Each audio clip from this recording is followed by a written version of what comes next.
नई किराएदारनी। एक काम करना नहीं आता तुम्हें? सारे घर में धूल हो रही है, कभी सफाई भी कर लिया करो। यहाँ पूरा दिन लगकर दोनों बाप बेटे का काम करो, साथ में ताने भी सुनो। जब मैं बोलती हूँ कि ऊपर वाले पोर्शन में किराएदार रख लो, अरे सफाई भी रहेगी, पैसे भी आएंगे, तब तो किसी को मेरी बात सुननी नहीं होती। हो गया टैप रिकॉर्डर शुरू।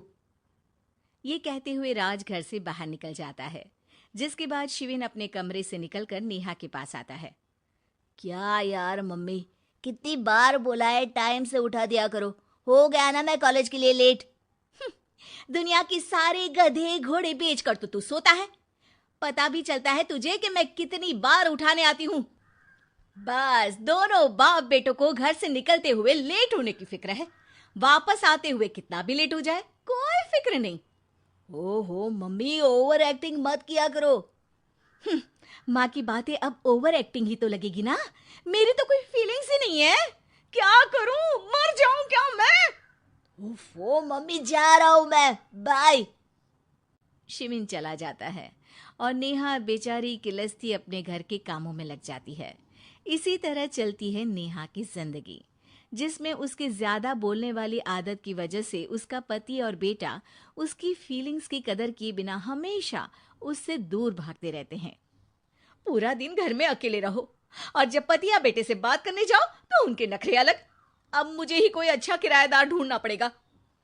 इसी के साथ नेहा किराएदार की खोज शुरू कर देती है, जिसके कुछ महीनों बाद दूसरे शहर से यहाँ पढ़ने के लिए आई निम्मी घर ढूंढते हुए नेहा के पास आती है और वो उसे किराए पर रख लेती है। अगली सुबह हमेशा की तरह राज और शिविन अपनी जल्दी में होते हैं कि निम्मी वहां आ जाती है।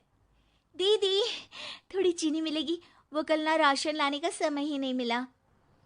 निम्मी को देखते ही दोनों बाप बेटे की जल्दी वहीं खत्म हो जाती है और वो निम्मी को इम्प्रेस करने की रेस में भागने लगते हैं। अरे मम्मी को क्यों परेशान करना, मैं हूं ना। अरे तूने आज तक कभी किचन की शक्ल भी देखी है? रुको, मैं लेकर आता हूँ। चीनी का डिब्बा कौन सा है और कहाँ रखा है वो तो पता नहीं है दोनों को। फिर चीनी के अपने मुंह से निकलने जा रहे हो किचन में? अरे मैं तो बस तुम्हारी मदद करने के लिए बोल रहा था। है क्या? मदद? और वो भी तुम करोगे? सच में? अरे कोई तो सच बताओ। सुबह सुबह दोनों बाप बेटे कोई सूखा नशा करके तो नहीं आ गए ना? अरे कैसी बेकार की बातें करती हो मम्मी। अरे जब कौवा अचानक हंस की चाल चलने लगेगा तो शक होना तो लाजमी है ना। घर का ऐसा माहौल देख निम्मी वहां से जाने ही लगती है कि राज उसे रोक लेता है। अरे आपने चीनी तो ली ही नहीं? इट्स ओके भैया, मैं आज बिना चाय की ही कॉलेज चली जाऊंगी। जहां एक तरफ भैया सुन राज का दिल टूट जाता है, वहीं कॉलेज सुन शिविन खुश हो जाता है। वैसे आप कौन से कॉलेज में हो? इस पर निम्मी जवाब देने ही वाली होती है, लेकिन नेहा टोकते हुए बीच में बोल पड़ती है। अब दोनों को देर नहीं हो रही। हद है इनसे भी, कहीं बात बनने ही नहीं देंगी मेरी तो। अरे जा रहे, अब यहाँ बचाई क्या है? इस पर निम्मे के पीछे पीछे शिविन कॉलेज की तरफ और राज ऑफिस चला जाता है। इसी तरह दिन बीतने लगते हैं, जिसमें अब सुबह जल्दी जाना और शाम लेट आने का सिलसिला सुबह लेट जाना और शाम जल्दी आने में बदल जाता है। एक शाम वो दोनों समय से पहले ही घर वापस आ जाते हैं, जिन्हें देख नेहा हैरान रह जाती है। हाय मेरे रब्बा, अरे पहले घर जल्दी आना शुरू कर दिया और आज तो उससे भी जल्दी। कहीं मैं कोई सपना तो नहीं देख रही? मतलब अब क्या हम अपने घर भी जल्दी वापस नहीं आ सकते? अरे घर तो कितने सालों से तुम्हारा ही है, पर लगता है कि अपना ही है, इस बात का एहसास अब हुआ है। वो सब ठीक है मम्मी। निम्मी कहाँ है? जरा उसे बर्थडे विश तो कर दूं। अरे वाह रे, आज तक तो अपनी माँ का बर्थडे तुझे याद नहीं रहा। उसका बहुत याद है। वो तो मुझे पापा ने याद दिलाया है। हैं? अरे क्या बोल रहे हो तुम झूठे? नहीं बेबी, देखो मुझे तो तुम्हारा बर्थडे भी याद नहीं रहता, तो उसका कहाँ से याद रहेगा मुझे? तौबा, मैंने तो किराएदार रखकर अपने ही पैर पर कुल्हाड़ी मार ली। बेटा तो बेटा, यहाँ तो बाप भी किसी से कम नहीं है। इतनी देर में निम्मी भी घर वापस आ जाती है, जिसे देखते ही शिविन हैप्पी बर्थडे गीत गाता हुआ उसके पास चला जाता है। हैप्पी बर्थडे निम्मी। बताओ आज क्या चाहिए तुम्हें? हाँ हाँ, मांग लो ना इसकी जान।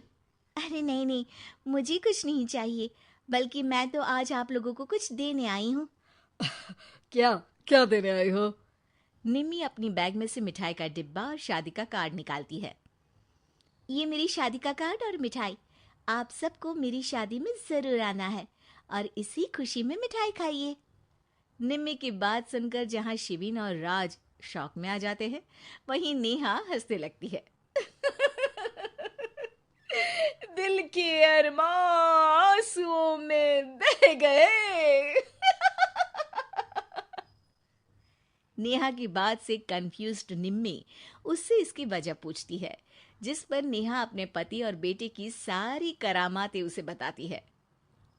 आई कांट बिलीव, आपको मैंने भैया बोला, और शिविन तुम्हें तो मैं हमेशा छोटे भाई की तरह समझती हूँ।